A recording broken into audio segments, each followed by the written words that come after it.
Hello there, ladies and gentlemen. I'm the GermanSnob, and I just came back from watching the amazing Spider-Man in theater. You know, it's kind of weird how we here in Europe kind of get those Marvel-produced movies earlier than the guys in America. I mean, it was the same with the Avengers. Also got that one a week earlier. What's the deal with that? But that's beside the point. So, the Amazing Spider-Man. The first thing you need to know is that I was very skeptical when I heard that they were going to do a reboot of Spider-Man. For one, because I really liked the Sam Raimi movies. And I thought that there was nothing about them that was dated by now. I mean, yeah, at least the first one had some pretty bad CGI, but I think they worked still as well as they did, when they came out. And I mean, it has been only about 10 years. So I was really skeptical when I heard that they were going to do a reboot. Uh, well, needless to say, my expectations for this movie weren't that high. And you know what? Even though I went into the theater with a lot of skepticism, my expectations were completely blown out of the water. The Amazing Spider-Man is a really good movie. Uh, but don't get me wrong, it's not all that easy to compare it to Sam Raimi's Spider-Man movies because it has a very different focus. You see, Sam Raimi's movies were kind of popcorn action flicks that really didn't have all that much depth and all that much, well, how should I say? They really didn't try to do something meaningful. And maybe that's the reason why they worked. They weren't about being edgy or dark or realistic, they were about being fun. And they were a lot of fun. Well, the first two, people don't like the third one all that much. I still thought that it was okay. It had a lot of stuff in there that I didn't enjoy all that much, but I still thought Spider-Man 3 was a decent movie. Not as good as the other two, but again, that's beside the point. Well, Amazing Spider-Man does something different. For one, it has a very different tone. It tries to be more serious, tries to be more realistic. And there were actually some decisions where I really thought that they have been made just to accentuate the difference between Amazing Spider-Man and Sam Raimi Spider-Man. But more to that later. And they were more about the human relationships and more about the problems of being a superhero. Where the first ones were mostly about being a superhero is pretty amazing, ironically. Amazing Spider-Man was also about that, but also about the problems and the difficulty. And it was very much about its characters. The story itself, of course, most people have heard 1,000 times. The origin of Spider-Man, everyone knows it by heart. So now say it with me. Peter Parker, normal student, gets bitten by a radioactive spider, even though in this movie it was not a radioactive spider, but more of a genetically modified spider, but that's, details. Gets bitten by a genetically modified spider, develops strange powers, his uncle gets murdered, so he takes up a life of crime fighting. Alright, we all know that one. But where Sam Raimi really, of course, didn't take all that much time to really get into the implications of that. This movie's director, what's his face, Mark Webb, I think. Well, I did remember that his last name was Webb, because that's one hell of a glorious name for a guy who does a Spider-Man movie. Yeah. He is a entirely different focus.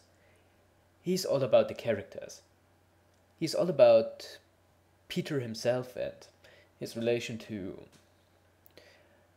of course, his aunt and his uncle, his girlfriend, which in this movie is, by the way, Gwen Stacy. And I thought that they were very, more like that, were very consciously not incorporating the character of Mary Jane in Amazing Spider-Man as a way to distance themselves from Sam Raimi's movies. So it's Gwen Stacy in that one. And yeah, his relation to her. By the way, the romance is a really big part of Amazing Spider-Man. And don't get me wrong, it's the well done kind of romance. It's not the tacked on kind of romance, it's really well done, and they put a lot of effort into it and really took it seriously. Some may see this as a way to pander to the supernatural romance crowd. That's probably the reason some critic called it Spider-Man for the Twilight generation, even though, you know, if there is such a thing as the Twilight generation, I sure as hell don't belong to it, and I still enjoyed it. Yeah. So I don't think that comparison really works, because it's well done romance. Again, beside the point, they made it a very big focus of this movie.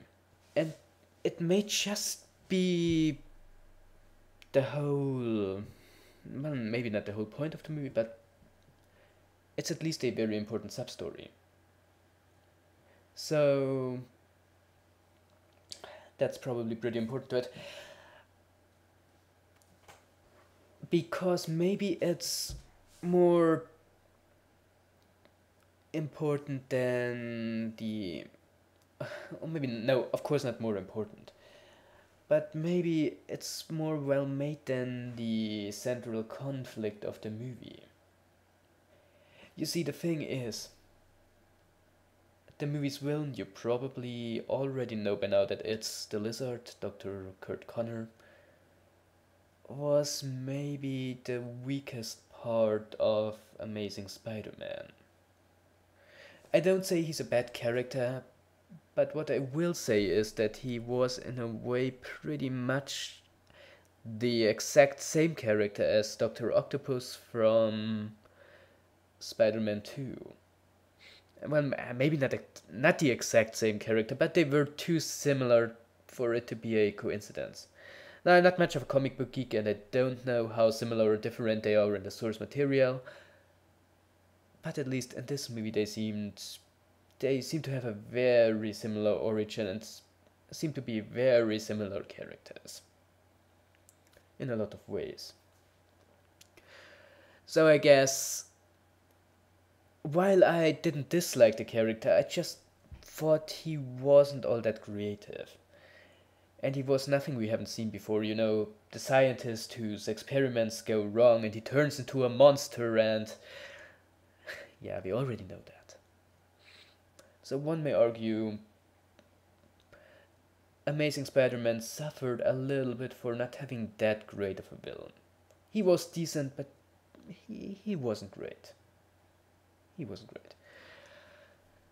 Which, in a movie that has a lot of really well written and well developed characters, stood out a little bit. But talking about very well developed characters, of course, it also depends not only on the writing but also on the actors. And I tell you one thing, I was very skeptical when I heard that Spider-Man, or rather Peter Parker, was going to be played by Andrew Garfield, who this far I only knew from The Social Network. Because I really thought he didn't fit the role the way Tobey Maguire did. And I kind of stayed that way for maybe 1/3 of the movie. I thought, nah, he just doesn't really look the part. But as soon as he actually put on the costume, I was like, yep, that's Spider-Man alright. And then I was really satisfied with what he did. So he was by no means miscast. I think the casting was generally pretty good. What's her name? Emma Stone as Gwen Stacy, I thought, was really good. She had a lot of charisma, and I liked her a lot. I mean, she was obviously a well-written character, but she was also a well-acted character. And again, I already mentioned it. Mary Jane was kind of conspicuously absent in that movie, but the way they went with Gwen Stacy really worked well for the movie, because really they did great with her character. They made her a very, well, on the one hand, they made her that really smart and kind of, on the one hand, smart girl, but on the other hand, still very, very smart and confident, but on the other hand, not stereotypically nerdy, which would really not have worked. And they really gave a lot of depth to her and the relationship to, well, for the one part, to her father, to the chief of police, Captain Stacy, who, by the way, was another really well-made character who had some of the best development in that movie. So he was one of my personal favorites, actually. Anyway, that's kind of the heart of the movie, the relationship of the characters. And that's where it really, really succeeds. Because it's one of those superhero movies that try to be about something. And that not only try to be all about being a superhero is really amazing, but also being a superhero is difficult. And it's dangerous for your loved ones and the people close to you. And that was a really important point. So what I'm trying to say is, I really loved how they just, on the one hand, there is of course some inspiration from the older Spider-Man movies, from the Sam Raimi movies. But it seems like they watched it and said, oh right, those were good. And maybe what they did, we can't do any better, so let's do something different. Let's do something more meaningful. I mean, of course, it's also a little bit dark and more realistic for one, in this movie, the way Spider-Man does shut web is not just the way Tobey Maguire did, who really just did, he actually has, like, mechanic web things on his hand. So they try to be a little bit more realistic, a little bit more down to earth, and I guess also a little bit closer to the comics, even though I'm not much of a comic book geek. And they also try to be more serious, which is a very important part. They were less kind of campy action movies, but really more of a bit more dramatic. It still had a lot of comic relief, of course. Especially there was that one scene with Stan Lee, because every Marvel movie has a cameo of Stan Lee, which may just be one of the best scenes of the movie. Which was really hilarious, and I laughed out loud when I saw it. Watch out for that one. But it's all in all more serious. So I guess the thing is, if you're going in there expecting another typical Marvel action movie in the vein of Iron Man 4, The Avengers, no, it's not really like that. It's very different. It's very different. So that's, I guess, is something you should expect.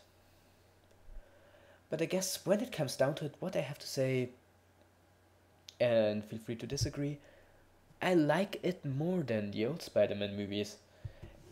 And considering I really didn't think it would even be as good, or even be nearly as good, that's really a compliment.